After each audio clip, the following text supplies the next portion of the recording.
Ok. Então, pessoal, aqui é o professor Gustavo, né? Hoje vamos ver a lei de Amagat. Essa lei foi desenvolvida pelo químico francês Émile Amagat, nesse período aqui indicado, de 1845 a 1915. Ele desenvolveu um estudo sobre o comportamento dos gases em uma mistura, ou seja, ele pegou gases e estudou eles quando os mesmos estavam misturados uns aos outros. Então ele notou que essa lei, na realidade dele, vai estudar principalmente a questão do volume parcial. Então veja, quando a gente falar em lei de Amagat, a gente tem que sempre lembrar de volume parcial, tá bem? Então, deixa eu colocar aqui, ó. Então, a lei de Amagat. Deixa eu ver aqui, pronto. Vai falar de volume parcial,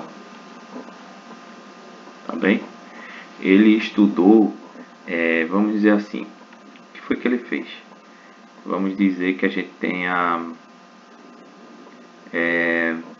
três gases, o gás A, o gás B e o gás C, tá bem? Ele estudou qual era o comportamento dos gases.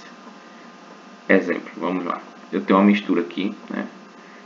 Eu tenho um gás A, B e C. Vamos dizer que esses gases se misturem. Mas vamos dizer que eu retire o gás B e C da mistura.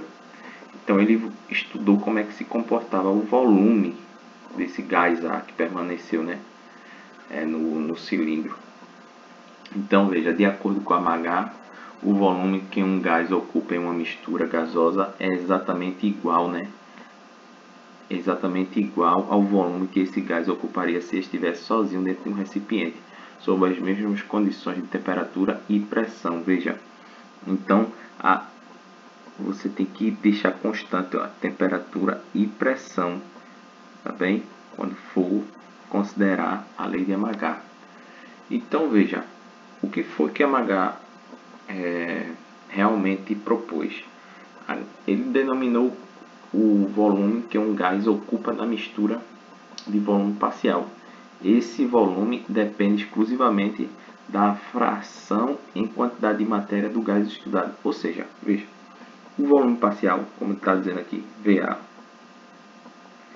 de um gás numa mistura, vai depender do volume total vezes a fração molar.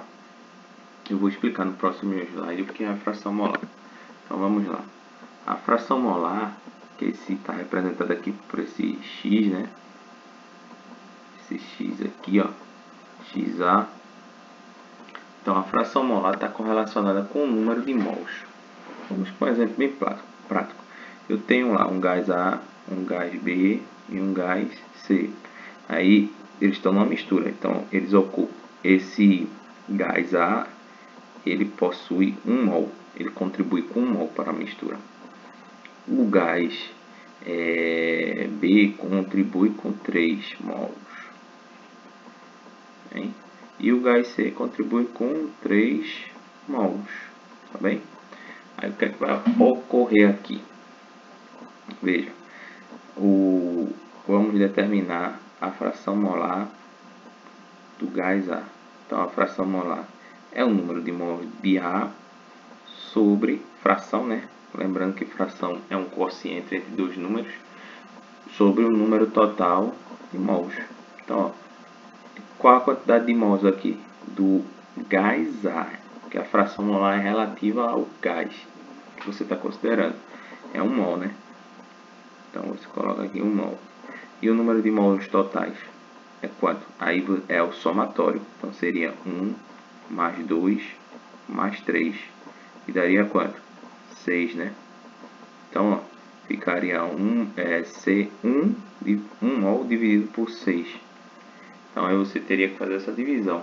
Aí essa divisão aí, né, daria aproximadamente 0, deixa eu ver, 1 dividido por 6 dá 1, deixa Deixa eu ver aqui a calculadora, vamos lá. Calculadora, rapidão, para a gente não perder tempo. Então 1 dividido por 6 dá 1 aproximadamente, né? 1,66. Então a gente considera. Aí vamos ver outro exemplo aqui.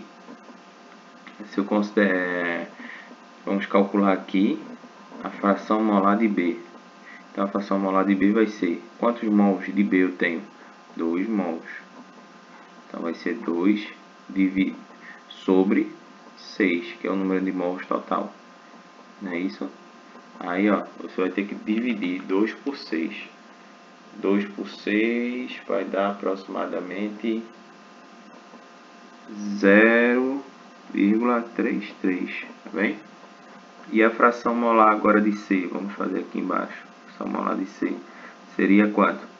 3 mols dividido por 6 mols. Que não é o número de mols de C, ele não contribui com 6. Então, ó, a gente vai dividir 3 por 6. Isso aí é fácil, dá 0,5. Deixa eu apagar aqui. Peraí. Deixa eu apagar aqui, pessoal. Pegar a borracha aqui e apagar. Pronto.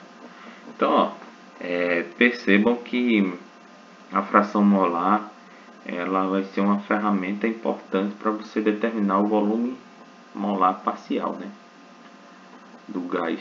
Então, ó, recapitulando, o volume parcial de um gás qualquer vai depender do volume total vezes a fração molar desse gás. Aqui é o volume de A, mas se eu quisesse calcular o volume parcial de B, então seria o volume total vezes a fração molar de B.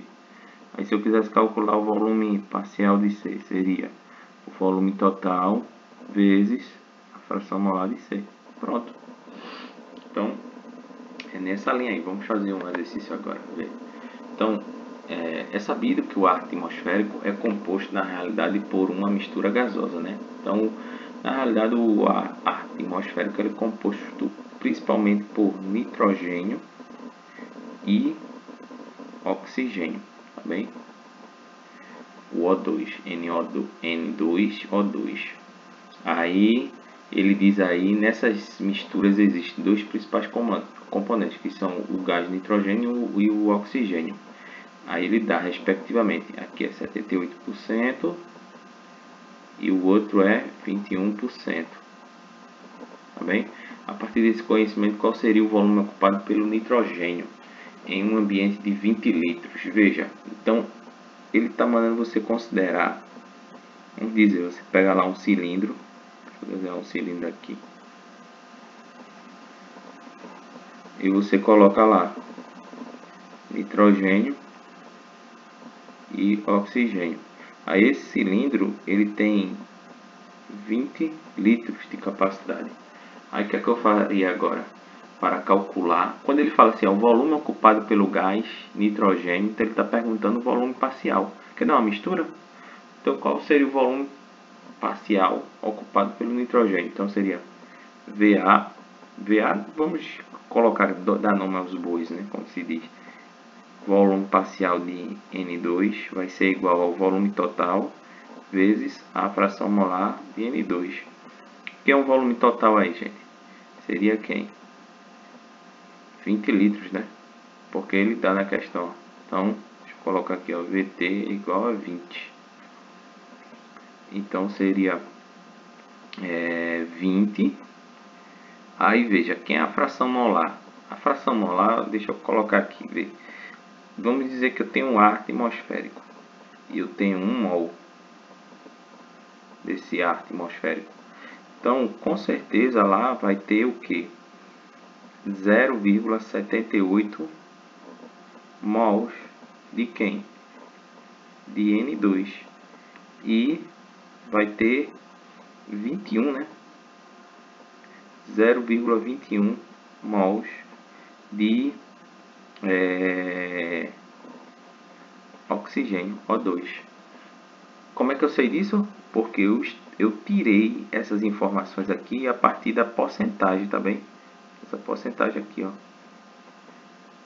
Então eu deduzi, se 1 mol tem 1 mol de ar, então se 1 mol de ar contém esse valor, né, 1, então pela porcentagem ali, pelo valor de porcentagem, a gente pode considerar 0,78, 0,21. Aí veja, vezes, quem é a fração molar de N2, esse caso aí. Aí você pergunta, professor, como é que eu calculo a fração molar? Isso aí, veja, é 0,78, que é a quantidade de mols, né, de nitrogênio, que é a quantidade de mol total aí, 1 mol. Nem preciso escrever, eu estou fazendo para ficar bem detalhado.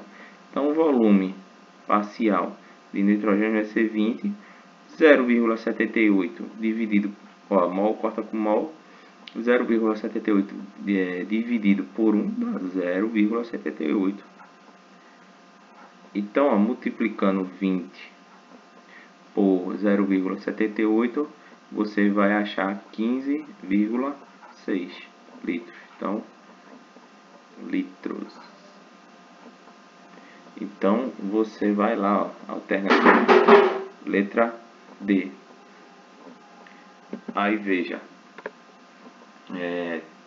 segunda questão. Essa questão aqui é bem assim clássica de misturas gasosas, considerando a lei de Amagat. Temos, eu não sei nem se a pronúncia é Amagat ou Amagat. Depois eu pesquiso. Quem quiser aí dar um Google, só vai botar no Google Translate e colocar na função francês. Aí veja aí qual é a pronúncia correta. Então, ó, novamente, eu tenho dois cilindros, né? Eu tenho esse cilindro aqui contendo nitrogênio e tenho esse outro cilindro aqui contendo oxigênio. Aí veja, eles estão a pressão de 1 atm, o nitrogênio, e aqui esse cilindro tem uma capacidade de 3 litros. Aqui a pressão é de 5 atm e aqui o volume é 2 litros.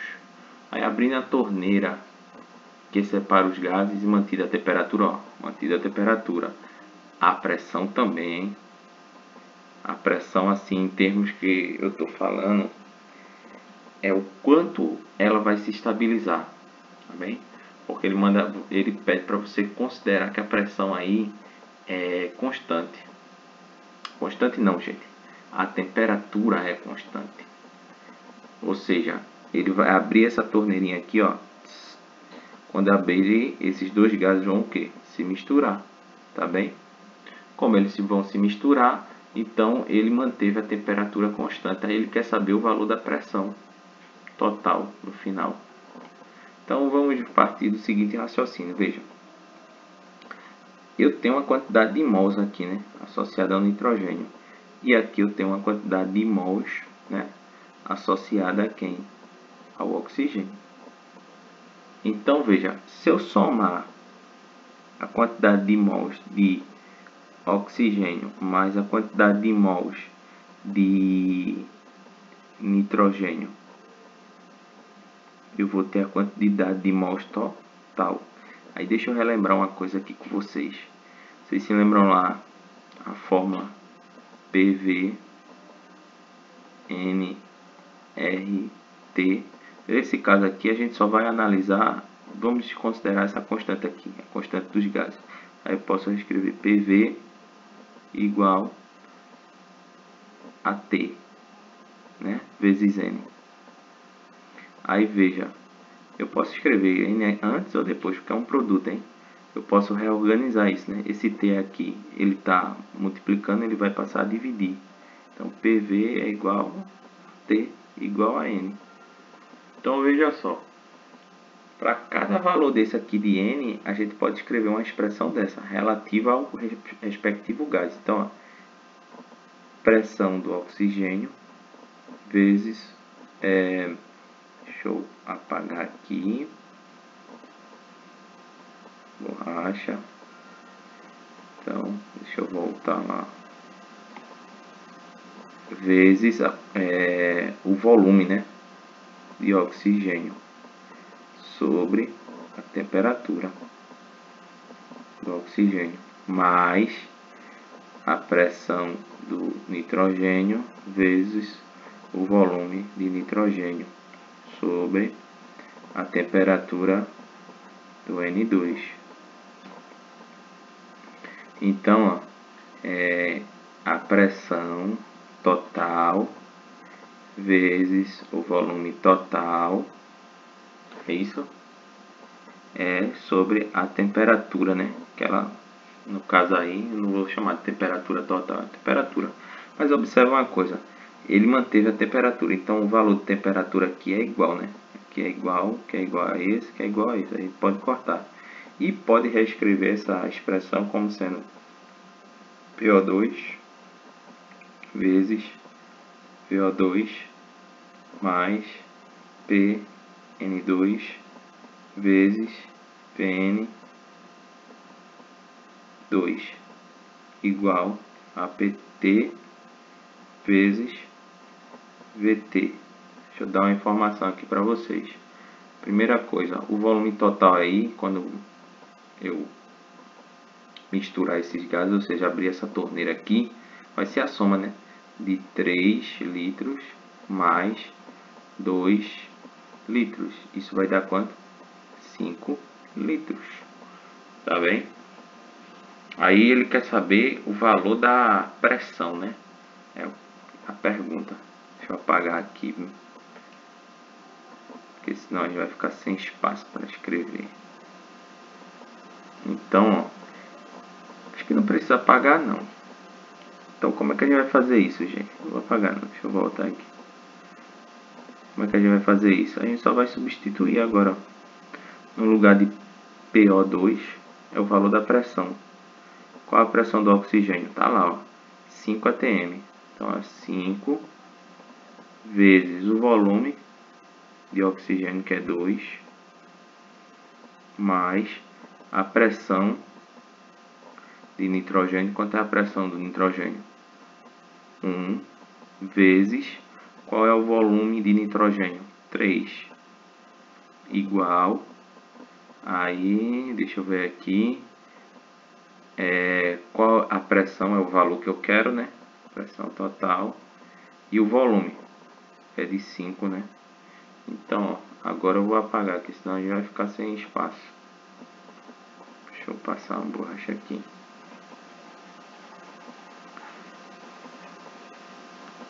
Então, ó,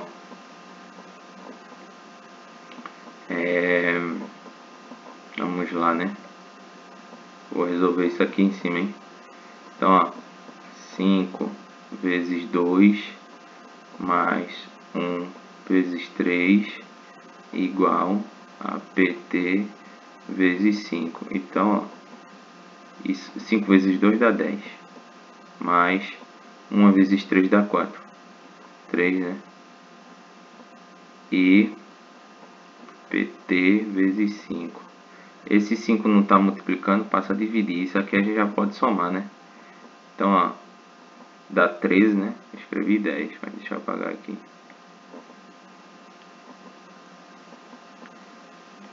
Opa, 13, que é 10 mais 3, né? 13 dividido por 5. Então, PT vai ser 13 dividido por 5. 13 dividido por 5 vai dar 2,6 atm. ATM. 2,5 não, 2,6, desculpa aí. Tá bem? Então, letra C. Então, gente, essa é a lei de Amagat. A lei de Amagat ela vai trazer a questão do volume parcial. A próxima lei que nós iremos ver é a lei de Dalton, tá bem?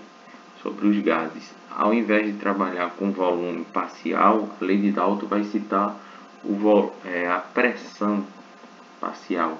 Lei de Amagat, lembrando, trabalha com volume parcial. E lei de Dalton, como a gente vai ver, trabalha com volume, pressão parcial. Então é isso, gente. Obrigado e até a próxima.